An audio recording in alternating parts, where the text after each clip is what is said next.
사도행전 22장 1에서 22절 말씀입니다. 22장. 부형들아, 내가 지금 여러분 앞에서 변명하는 말을 들으라. 그들이 그가 히브리 말로 말함을 듣고 더욱 조용한지라. 이어 이르되, 나는 유대인으로 길리기아 다소에서 났고 이 성에서 자라 가말리엘의 문화에서 우리 조상들의 율법에 엄한 교훈을 받았고 오늘 너희 모든 사람처럼 하나님께 대하여 열심히 있는 자라. 내가 이 돌을 박해하여 사람을 죽이기까지 하고 남녀를 결박하여 옥에 넘겼노니 이에 대제사장과 모든 장로들이 내 증인이라. 또 내가 그들에게서 다메섹 형제들에게 가는 공문을 받아가지고 거기 있는 자들도 결박하여 예루살렘으로 끌어다가 형벌받게 하려고 가더니 가는 중 다메섹에 가까이 갔을 때에 오정쯤 되어 호련히 하늘로부터 큰 빛이 나를 둘러 비치매 내가 땅에 엎드러져 들으니 소리 있어 이르되, 사울아 사울아, 내가 왜 나를 박해하느냐 하시거늘 내가 대답하되, 주님 누구시니까 하니 이르시되, 나는 내가 박해하는 나사렛 예수라 하시더라. 나와 함께 있는 사람들이 빛은 보면서도 나에게 말씀하시는 이의 소리는 듣지 못하더라. 내가 이르되, 주님 무엇을 하리이까? 주께서 이르시되, 일어나 다메섹으로 들어가라. 내가 해야 할 모든 것을 거기서 누가 이르리라 하시거늘 나는 그 빛의 광채로 말미암아 볼 수 없게 되었으므로 나와 함께 있는 사람들의 손에 끌려 다메섹에 들어갔노라. 율법에 따라 경건한 사람으로 거기 사는 모든 유대인들에게 칭찬을 듣는 아나니아라 하는 이가 내게 와 곁에 서서 말하되, 형제 사울아 다시 보라 하거늘 즉시 그를 쳐다보았노라. 그가 또 이르되, 우리 조상들의 하나님이 너를 택하여 너로 하여금 자기 뜻을 알게 하시며 그 의인을 보게 하시고 그 입에서 나오는 음성을 듣게 하셨으니 내가 그를 위하여 모든 사람 앞에서 내가 보고 들은 것에 증인이 되리라. 이제는 왜 주저하느냐? 일어나 주의 이름을 불러 세례를 받고 너의 죄를 씻으라 하더라. 후에 내가 예루살렘으로 돌아와서 성전에서 기도할 때에 황홀한 중에 보매 주께서 내게 말씀하시되, 속히 예루살렘에서 나가라. 그들은 내가 내게 대하여 증언하는 말을 듣지 아니하리라 하시거늘 내가 말하기를, 주님, 내가 주를 믿는 사람들을 가두고 또 각 회당에서 때리고 또 주의 증인 스데반이 피를 흘릴 때에 내가 곁에 서서 찬송하고 그 죽이는 사람들의 옷을 지킨 줄 그들도 아나이다. 나더러 또 이르시되, 떠나가라. 내가 너를 멀리 이방인에게로 보내리라 하셨느니라. 이 말하는 것까지 그들이 듣다가 소리질러 이르되, 이러한 자는 세상에서 없애버리자. 살려둘 자가 아니라 하여 사랑하는 형제 여러분, 8월 31일 화요일 저녁 묵상에 오신 것을 환영합니다. 3차 전도 여행을 마치고 예루살렘에 돌아온 바울은 성전에서 결례를 마칠 즈음에 유대인들에게 붙잡혀 몰매를 맞았습니다. 성전에 이방인을 데리고 들어와서 성전을 더럽혔다는 오해를 받았기 때문입니다. 집단 폭행으로 죽음의 위기에 있던 순간에 천부장에게 체포되어서 생명을 건졌는데요. 오히려 바울은 성난 군중의 폭력이 저지되고 로마 천부장의 보호가 있는 바로 이때를 복음 전도의 기회로 붙잡아서 자기를 폭행한 무리에게 말하기 시작하였습니다. 1절, 부형들아, 내가 지금 여러분 앞에서 변명하는 말을 들으라. 폭행한 그들이 그가 히브리 말로 말함을 듣고 더욱 조용한지라. 이어 이르되, 그 미친 군중이 갑자기 이렇게 귀를 열어 들을 수 있다는 것은 하나님의 섭리죠. 또한 바울의 용기에 놀라고 그의 말하는 품이 범상했기 때문일 것입니다. 도무지 자기들에게 집단 폭행을 당한 사람이라고는 볼 수 없는 모습이죠.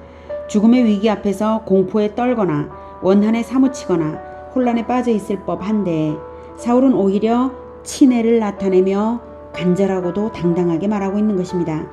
누가 이 범상함에 이끌리지 않을 수 있을까요? 자, 이어 이르되, 나는 유대인으로 길리기아 다소에서 났고 이 성에서 자라 가말리엘의 문화에서 우리 조상들의 율법에 엄한 교훈을 받았고 오늘 너희 모든 사람처럼 하나님께 대하여 열심히 있는 자라. 자기를 폭행한 사람들이 하나님께 대한 열심으로 자기에게 그리한 것을 인정하며 그들과 과거에 자기 자신 역시 동의를 했었다는 것을 말하여서 공감대를 형성하고 있습니다. 그들에게 매를 맞은 것까지도 그들과 공감을 일으키는 도구로 지금 사용을 하고 있는 것이죠.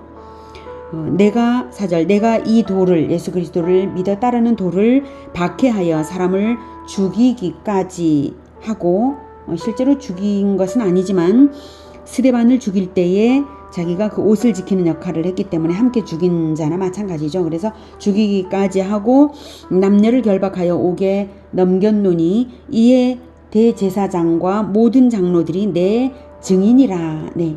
유대인들과의 공감대 형성을 위한 결정적 증거를 이렇게 대제사장들과 모든 장로들까지 언급하면서 갖추어 말하고 있죠.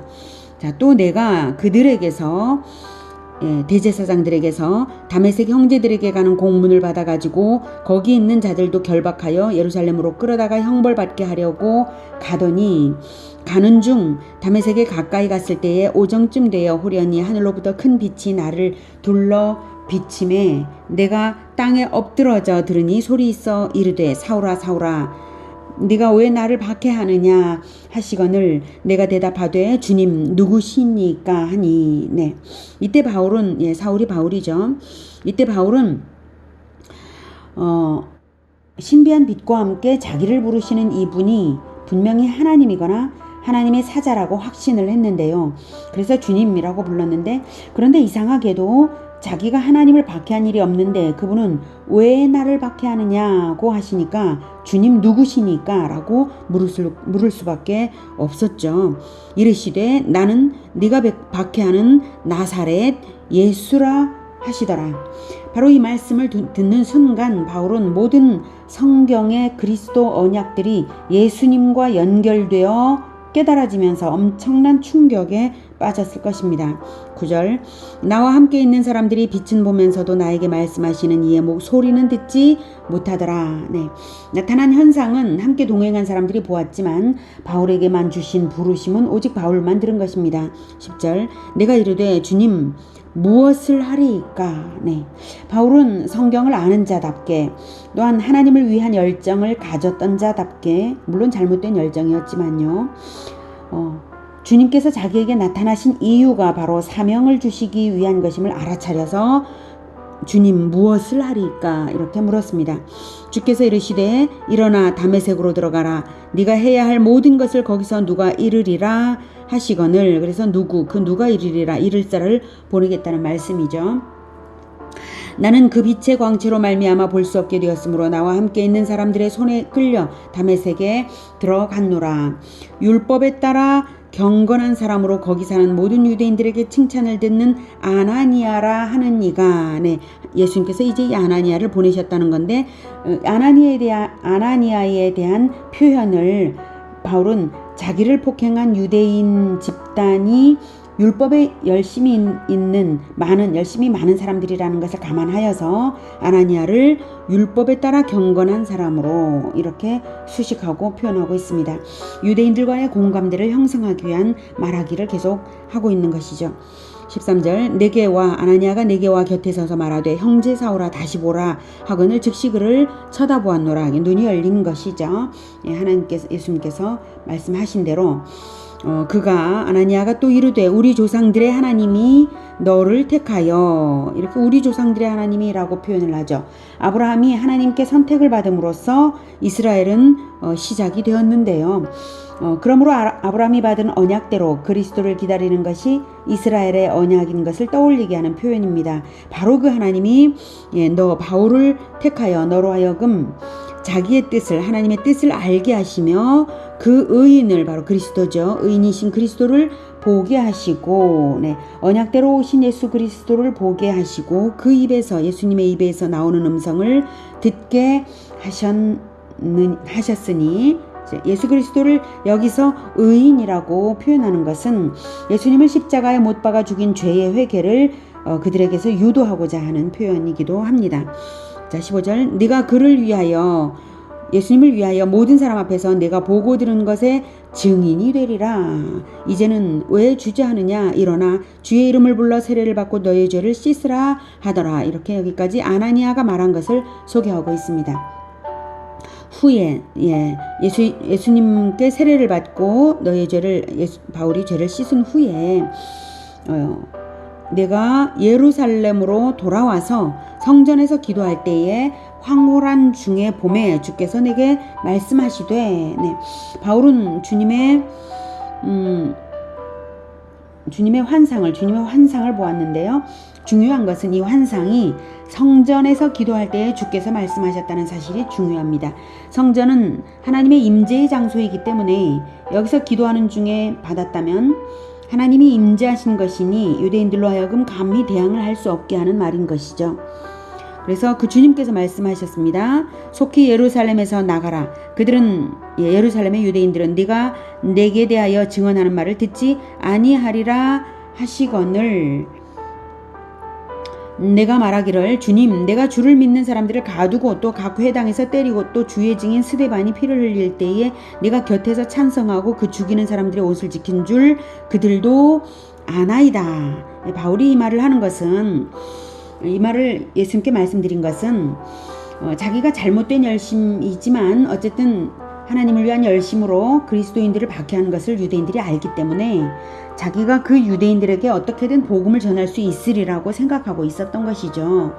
자기가 그들에게 어필될 것이라고 생각하면서 그래서 주님께 자기야말로 정통 유대인들을 설득할 적임자라고 말씀을 드린 것입니다. 하지만 주님의 뜻은 달랐습니다. 21절 나더러 또 이르시되 떠나가라 내가 너를 멀리 이방인에게로 보내리라 하셨느니라. 지금까지 바울은 자기가 얼마나 유대인답게 하나님을 위한 열심이 많았는지 그리고 이방에 사는 유대인들을 위해 복음을 전했노라는 말을 함으로써 헬라파 유대인인 군중들에게 어필하면서 예수님은 의인이시며 조상 아브라함 때부터 주신 언약대로 오신 그리스도라고 복음을 전한 것입니다. 22절 이 말하는 것까지 그들이 듣다가 소리 질러 이르되 이러한 자는 세상에서 없애버리자 살려둘 자가 아니라 하여. 그들은 듣기는 복음을 다 들었습니다. 그런데 막판에 다시 이렇게 무지하게 폭력적으로 되었습니다. 그것은 복음을 받아들이지 못한 것이죠. 더욱이 이방인에게 언약의 축복이 떠나간다는 말을 들었을 때에 그들의 자존심이 상하여서 더 이상 들어주지 못한 것이기도 합니다. 바울의 목숨을 건 복음 전도는 실패하고 말았습니다. 참으로 안타깝고 안타까운 일이 아닐 수 없습니다. 자, 그렇다면 바울의 목숨을 건 이 복음 선포는 보람이 없는 것일까요? 결코 그렇지 않습니다. 복음은 상대방이 듣든지 아니 듣든지 선포하는 것이 복음입니다. 우리가 복음을 전해야 하는 이유는 상대방이 구원을 받아야 하기 때문이지만 더 중요한 이유는 더 중요한 이유는 우리가 예수 그리스도의 편에 서 있기 때문입니다. 예수 그리스도의 증인이기 때문입니다. 생각해 보십시오. 구원받을 사람들에게만 복음이 선포된다면 들은 적이 없어서 구원을 못 받은 사람에 대해 어떻게 변명할 수 있겠습니까? 복음은 모든 사람에게 선포되어야 하며 그리스도인들은 그리스도의 증인이기 때문에 증언을 해야 하는 것입니다. 설령 우리의 전도가 실패를 한다 해도 전도의 결과에 연연하지 않고 거절을 당할 가능성이 매우 높은 대상들에게까지도 예수 그리스도의 복음을 전하는 증인들로 의리 있게 서는 우리가 되기를 축복합니다. 기도하겠습니다. 하나님께서 언약을 우리에게 주셨으므로 우리가 그 언약대로 그리스도를 믿고 언약대로 그리스도가 다시 오실 것을 기다리며 언약대로 그 언약을 사람들에게 전파해야 마땅합니다. 그것이 우리의 의리입니다. 예수님에 대한 의리를 우리가 다 할 수 있도록 주님 도와주시옵소서. 우리는 증인이며 설령 복음 전파가 복음이 상대방에게 들려지지 않는다고 할지라도 우리는 선포해야 할 것을 사도 바울의 모범을 통하여서 오늘 배우게 하시니 감사합니다. 하나님, 우리가 오직 예수님에 대한 증인, 예수님에 대한 의리 있는 자로서 의리의 관계로서 우리가 이 모든 일을 할 수 있도록 주님 우리에게 성령으로 충만케 하시고 의리로 충만하게 하여 주시옵소서. 우리는 오직 복음의 빚진 자일 뿐입니다.